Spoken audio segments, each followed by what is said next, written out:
Bom dia, mais um Café com Destino. Para mim é muito importante saber de onde você está falando.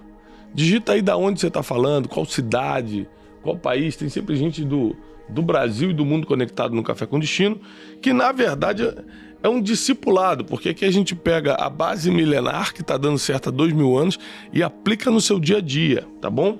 Tudo que nós falamos e cremos aqui no nosso estudo do café está baseado em um só livro, que é a Bíblia, tá bom? A gente acredita que 100% da Bíblia é verdade, que ela é um manual de vida para o ser humano, ela é a instrução que a gente precisa para o futuro, ela é o caminho do nosso destino, ela é que nos dá base para aquilo que realmente é a verdade, e é por isso que a gente a usa como a fonte de onde a gente tira todos os pontos, todos os conhecimentos que a gente passa aqui, tá bom?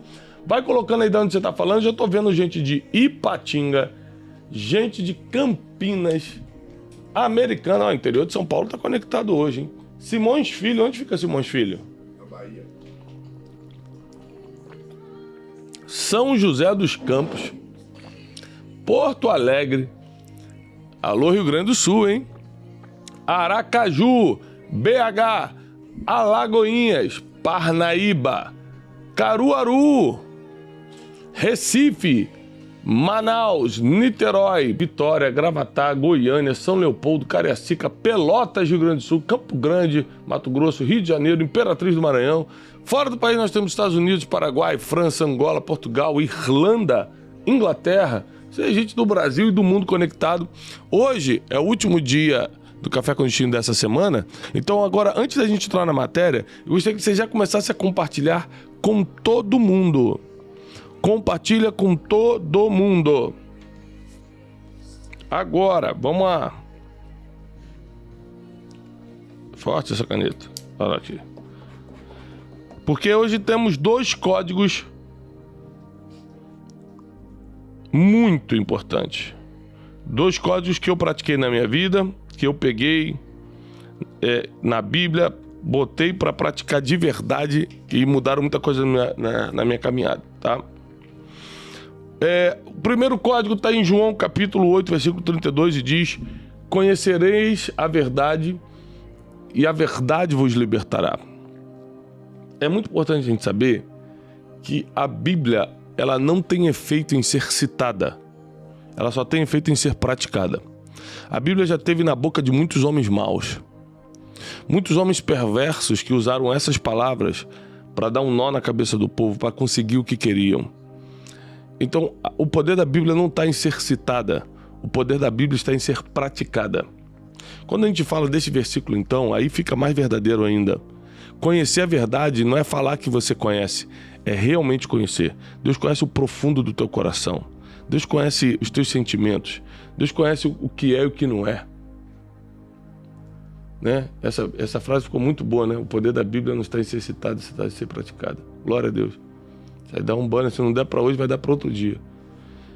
Porque se você não conhecer a verdade de verdade, você nunca é liberto de verdade. Você sempre tem algo que te escraviza. Eu vou repetir. Você não merece ficar escravo de nada. Você está escrava de emoções, de passado, está escravo de vícios, escravo de ligações com pessoas. Você está escravo de quê? Escravo de ameaças, escravos de chantagens, escravo do dinheiro. Você está escravo de quê? Porque o que liberta o ser humano é a verdade.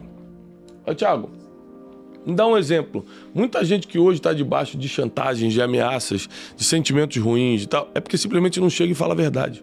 Ah, mas aí pode acontecer o pior comigo. Mas você fica liberto, porque a verdade liberta. Então é muito importante que você seja uma pessoa que defende e pratica a verdade. Ei, você homem, mulher, você pai de família, mãe de família, você trabalhador, trabalhadora, você que está começando a vida ou que já está chegando no final dela, a verdade é a única garantia de libertação que nós temos. A verdade é a única garantia de libertação que nós temos. Então, assim, não adianta você falar que diz verdade. Você tem que fazer, você tem que praticar a verdade. tá bom? Não tem segredo. Senão você continua escravo de um monte de coisa. Eu tô cansado de ver gente escravo de um monte de coisa. Chega! Escravo de vícios. Olha só, eu vou te fazer uma pergunta, você fica à vontade para responder, mas já começa um tratamento na sua vida se você responder. Você tem algum tipo de escravidão na sua vida? Bota aí o emoji do cafezinho, só isso, não precisa nem botar eu não. Bota o emoji do cafezinho. Você tem algum tipo de escravidão na sua vida? Escravidão nas emoções, nos sentimentos, de algum vício, em alguma pessoa? Escravo do passado, você sempre volta no passado, não adianta, sempre você está preso lá, presa lá. É muito importante que você tenha essa noção de que somente a verdade liberta. Vai botando aí o emoji do cafezinho se você se sente escravo de alguma coisa, escrava de alguma coisa. Por favor, vai botando o emoji do cafezinho, porque isso é muito, muito fundamental e importante para o dia de hoje, tá? Olha só, tá aqui, ó, Dilene Jimenez, Anilícia, Glau Silveira, Janaína Alves, Tainá Salles, a Salmeira Rodrigues, Natália Luana, Renata, muita gente colocando aqui que está escravo de alguma coisa. Então, assim, a verdade liberta. O que é a verdade? Desde que eu conheci a sabedoria milenar, a Bíblia, que está há 2000 anos dando certo, eu decidi que ela era a verdade absoluta na minha vida e peguei e pratiquei de verdade cada princípio desse. E cada princípio desse que eu vim cumprindo realmente me levou para outro nível. Então, se você ainda não é espiritual suficiente para ter um contato trancado no seu quarto, você e Deus, escutá-lo de forma que você entenda, se ainda não está nesse nível, começa só lendo a palavra. Que Deus vai começando a falar contigo de alguma forma. Mas não deixa hoje de começar a se aproximar. Não deixa hoje de começar a se aproximar. Dá o teu jeito. Esse é muito importante. Não tem outro caminho. Porque o que acontece? Tiago, mas é que eu preciso mesmo de inteligência emocional para dominar minhas emoções. Eu falo disso. É uma das matérias principais do meu instituto. É um dos assuntos principais dos meus livros. Eu tenho certeza que a inteligência emocional te ajuda muito. Só que eu não acredito que nem inteligência emocional, nem educação financeira, nem comportamento, nem networking, nada vale se você não conhecer a verdade. Porque você vai construir coisas boas em cima de mentiras. Então, na verdade, no final das contas, primeiro eu preciso colocar uma base na sua vida para você construir sobre o fundamento certo, que é a verdade. Segundo princípio, segundo código na Bíblia que eu tenho praticado, sempre pratiquei, quebrei assim, de forma muito leve na minha adolescência, talvez por causa de algumas desobediências, arrogâncias e discussões, mas é o princípio de honrar pai e mãe. Eu falo muito sobre esse princípio e as pessoas às vezes não têm ideia da importância disso, porque o mesmo pai que você tem que honrar é o pai que te abandonou às vezes. Olha a dificuldade. É o pai que te deu uma palavra tão dura que machucou teu coração. É a mãe que parece ser narcisista, controladora, violenta. Só que a Bíblia, que não erra, ela não diz honra pai e mãe que fez tudo certinho para você. É honra pai e mãe. A decisão de honrar o pai e mãe é tão forte.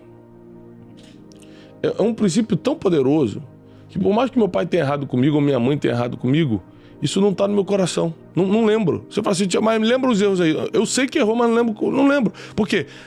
Você começa a honrar, você começa a praticar os princípios bíblicos, Deus começa a deletar o que você não precisa lembrar e começa a instalar tudo aquilo que é importante. Honrar pai e mãe é você, quando puder, começar a retribuir tudo que eles fizeram. Você já parou para pensar que foram os seus pais que pagaram sua escola? Que deram as primeiras roupas, tudo que você precisava na infância? Ah, mas você não conheceu meu pai, era bêbado, não sei o quê, mas de alguma forma ajudou. No mínimo te deu a vida. Você pode se prender aos erros de cada pai e cada mãe, ou você pode simplesmente honrar e deixar Deus trabalhar todos os sentimentos negativos no seu coração. Então, falar a verdade, sempre a verdade. Defender e praticar a verdade. Estar do lado da verdade. E honrar pai e mãe são dois princípios pesados, são dois códigos complexos e profundos. Você fala assim, Thiago, mas isso parece ser meio óbvio, né? Vai praticar para você ver. Vai falar só a verdade e vai honrar seu pai e sua mãe. Então, as pessoas hoje não têm ideia de que a verdade traz libertação e honrar pai e mãe dá longevidade. Imagina você ser farto de dias, ou seja, viver muito e livre. Isso que te dá é só a verdade e honrar pai e mãe. Você é livre financeiramente, você é livre espiritualmente, você é livre nas emoções, você não está preso a nenhum vício, você não está preso a nada e ainda vai viver muito para aproveitar essa liberdade. Essa é a combinação do código da verdade com o código de honrar pai e mãe. Aí você entra num nível completamente diferente. Aí você entra em outro nível realmente. Por exemplo, hoje meu pai não precisa, graças a Deus, financeiramente falando, que eu pague nada para ele, né? Que eu o sustente de alguma forma, mas só que eu lembro de tanto que no início da minha caminhada, quando eu casei, meu pai me ajudava tanto em tanta coisa, não só com conselho, mas quantas vezes meu pai falou e pagou minha conta de luz. Porque eu não tinha condição, não tinha como. Estava desempregado, eu casei desempregado. Então hoje, por mais que ele não precisa, eu faço não porque ele precisa, mas porque um dia ele semeou na minha vida. E quando você retribui, quando você é grato, olha só, você já tem a obrigação de honrar. Mas quando você honra com gratidão, porque você realmente reconhece as sementes que seus pais lançaram na sua vida, aí, meu filho, você prepara para viver um tempo diferente, tá? Você prepara para viver um tempo diferente. Ontem eu recebi o José Carlos Semenzato aqui, um dos maiores empresários do Brasil, para gravar um Brunecast, e ele estava falando que o filho dele tinha um sonho de ser tenista, e em certo momento da vida, o Semenzato chegou e falou, filho, olha, você pode até seguir seu sonho, mas eu entendo um pouco da vida, por causa da sua idade, por causa da sua altura, por causa de como o mundo está, isso não vai dar certo. Você pode ter isso como melhor hobby, mas não como profissão. O filho resolveu seguir o conselho, o destino que o pai estava dando, e hoje ele é CEO, o filho é CEO de todas as empresas do pai, está feliz da vida, joga tênis, mas não profissionalmente, mas joga. Ou seja, o pai tem uma responsabilidade de dar destino na vida do filho. Aí se teu pai não te deu destino porque ele nem apareceu na tua vida, você faça isso com os teus filhos. Porque não é porque teu pai errou que você vai errar com outros. Presta atenção nisso aqui.